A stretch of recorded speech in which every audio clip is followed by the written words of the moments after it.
اعوذ باللہ من الشیطان الرجیم، بسم اللہ الرحمن الرحیم۔ انڈیا میں بہار کا الیکشن مودی نے جیت لیا۔ یہ سن کر آپ حیران ہو جائیں گے کہ یہ الیکشن مودی نے کیسے جیت لیا۔ جیسا کہ آپ کو پتہ ہے کہ انڈیا میں مودی کے گورنمنٹ امیج بہت خراب ہوا تھا اور انڈیا کے لوگ مودی کے گورنمنٹ سے تنگ آ گئے تھے، کیونکہ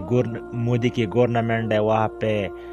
کرپشن کا بازار گرم رکھا تھا، انڈیا کے اکانومی کو بہت نقصان پہنچایا تھا، لوگ بے روزگار ہو رہے تھے، انڈیا کی کرنسی کی ویلیو بہت نیچی آ رہی تھی اور امریکہ نے انڈیا پر بڑے بڑے ٹیرف بھی لگائے تھے، اور پاکستان نے جیسا کہ آپ کو پتہ ہے کہ انڈیا کے ساتھ جنگ کیا اور انڈیا کو ساری دنیا میں بہت زیادہ ذلیل و رسوا کر دیا۔ جیسا کہ پہلا انڈیا کا امیج تھا کہ انڈیا بہت سٹرانگ ہے، ٹیکنالوجی کے لحاظ سے، معیشت کے لحاظ سے اور رقبے کے لحاظ سے بھی بہت بڑا ملک ہے، لیکن جب پاکستان کے ساتھ انڈیا کا جھگڑا ہوا تو پاکستان نے الحمدللہ ثم الحمدللہ انڈیا کو ایسے دان شکن جواب دے دیے کہ انڈیا نے شکست کھا لیا اور سارے دنیا نے یہ تسلیم کر دیا کہ انڈیا کو شکست ہوا ہے۔ لیکن اس کے باوجود یہ جو الیکشن ہے بہار میں، یہ مودی نے کیسا جیت لیا؟ یہ اس لیے جیت لیا کہ یہ وہاں پہ مودی نے ایک جنگی ماحول کریٹ کیا ہے انڈیا میں، پاکستان کے خلاف، مسلمانوں کے خلاف، اور لوگوں کے ذہنوں میں نفرت بڑھا دیا ہے مسلمانوں، اسلام اور پاکستان کے خلاف۔ اور جو بھی وہ الیکشن کرتے ہیں اس میں نہ انٹلیکچوئل باتیں ہوتے ہیں، نہ کوئی فلاسفیکل باتیں، صرف یہ باتیں ہوتے ہیں مودی کے پروپیگنڈا میں کہ ہم پاکستان کو تباہ کر دیں گے، وہ کر دیں گے، وہ کر دیں گے، اور وہاں پہ جو فلمیں ہوتے ہیں وہ بھی ایسے بنائے جاتے ہیں جس میں دکھایا جاتا ہے کہ بھائی پاکستان کو ایسا شکست دے دیا انٹیلیجنس کے فیلڈ میں یا ڈائریکٹلی وار کی فیلڈ میں، تو لوگوں کا ذہن ایسا بن گیا ہے یا نفسیات کہ وہ بالکل پاکستان سے بہت زیادہ نفرت کرتے ہیں اور مسلمانوں سے۔ تو الیکشن میں جب مودی آتا ہے تو وہ کہتا ہے کہ میں ایسا کروں گا، ویسا کروں گا، اور ابھی یہ پروپیگنڈا کر رہا تھا کہ سندور 2 جاری ہے اور ہم ایسے حملے کر رہے ہیں، ویسے کر رہے ہیں اور مشق کر رہے تھے، جس کو دیکھ کر بہار کو لوگوں نے مودی کو ووٹ دے دیا اور مودی نے الیکشن بھاری اکثریت سے جیت لیا۔ لیکن اب آتا ہے اس الیکشن کے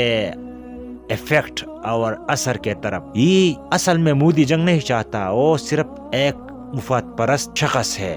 وہ صرف کرسی چاہتا ہے اور انڈیا پر حکومت کرنا چاہتا ہے۔ لیکن انہوں نے جو ذہن لوگوں کا بنایا ہے اور جو لوگوں کے ذہنوں میں جو جنگی باتیں ڈالی ہے، تو لوگ ان کو پھر مجبور کریں گے کہ آپ پاکستان پر اٹیک کر دیں، پاکستان سے جنگ کرے، اور اس سے یہ بات نتیجے میں آئے گی کہ پاکستان اور انڈیا کا جنگ یقینی ہوگا۔ تو اس لیے ہمیں چاہیے پاکستان کو کہ یہ جو ہمارے ملک میں اندر جو سیاسی بحران ہے یا معیشت کا بحران ہے یا اور حالات خراب ہے، امن کے لحاظ سے تھوڑے سے پرابلمز ہے، ان کو صحیح کرنا چاہیے۔ خدا نخواستہ اگر حالات یہ رہے تو جنگ میں ہم تو انشاءاللہ انڈیا کا شکست تو یقینی ہوگا۔ اگر ہم کو وقتی نقصان ہوگا وہ تو الگ بات ہے، لیکن وقتی نقصان سے بھی اپنے آپ کو ہمیں بچانا چاہیے اور پہلے ہی سے اپنے ملک میں سیاسی حالات، معیشت کے حالات کو ٹھیک کرنا چاہیے۔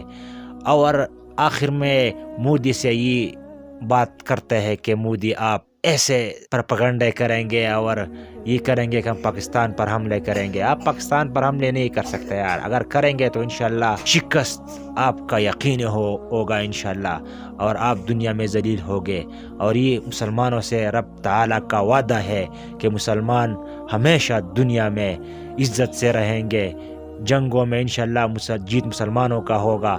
اور شکست ہندو مشرکوں کفاروں کا ہوگا۔ اور وہ وقت دور نہیں ہے جس وقت کا پیشنگوئی حضرت محمد صلی اللہ علیہ وسلم نے کیا تھا کہ آخر میں مسلمان انڈیا پر حملے کریں گے اور انڈیا کے بادشاہوں کو، بادشاہ نہیں یعنی انڈیا پر وہ وقت بھی آنے والا ہے کہ یہ جو انڈیا ہے یہ مختلف سٹیٹس میں تقسیم ہو جائے گا اور ہر سٹیٹس کا الگ الگ بادشاہ ہوگا. ان بادشاہوں کو پکڑ کر انشاءاللہ زنجیروں میں پکڑ کر لے کر آئیں گے مالی غنیمت کے ساتھ. تھینکس ویڈیو دیکھنے کا شکریہ.